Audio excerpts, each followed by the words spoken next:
सम्मानीय मोर गुरुजी गुरुमा वृंद तथा उपस्थित मोर छोट बड़ भाई भौणी मैंने पवित्र गणतंत्र दिवस उपलक्षे समस्त मोर हार्दिक शुभेच्छा और शुभकामना।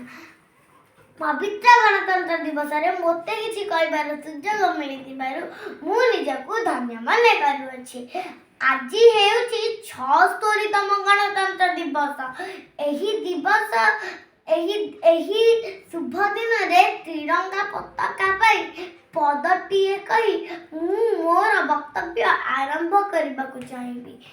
ना मुझे तन चाहिए, ना मुझे धन चाहिए, ना मुझे तन चाहिए, ना मुझे धन चाहिए, मुझे तो बस मेरा वतन चाहिए। और कहा कुछ ऐसे करके जाना है, अगर मैं मर भी जाऊं तो बस तिरंगा ही कफन चाहिए, तिरंगा ही कफन चाहिए। आम समस्त को भल भाव जना कि आज सारा भारत वर्ष रे बड़ धूमधाम रे एही गणतंत्र दिवस पालन करा जाउछि।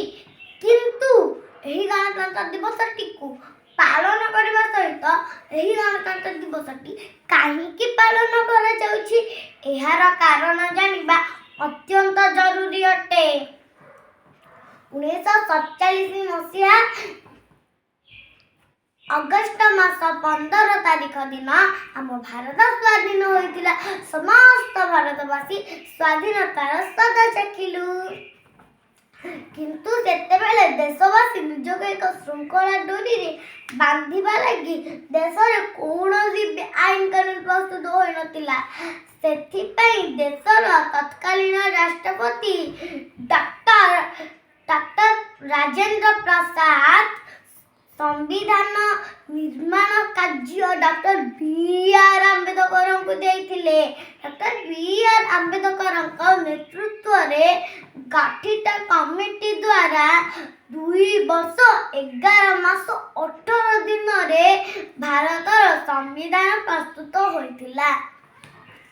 एही संविधान 1949 मसीहा नवेम्बर मास 26 तारिख दिन संविधान सभा द्वारा गृहीत हैला एवं 1950 मसीहा जनवरी मास 26 तारिख दिन सारा भारत वर्ष रे कार्यकारी होइथिला। तेनु एही दिन ठारू जनवरी 26 तारिख दिनटी को गणतंत्र दिवस रूपे पालन करा जाई आसुछि। आम देशर एही संविधान विश्वर सबुठु बड़ लिखित संविधान अटे।